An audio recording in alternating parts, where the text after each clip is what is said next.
తొలి పలుకులతోనే కరిగిన మనసు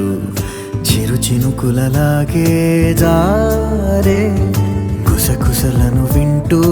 అలలుగా వయసు పద పదమని తీరం చేరే ఏ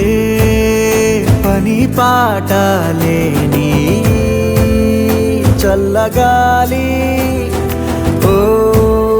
సగం చోటే కోరి మీ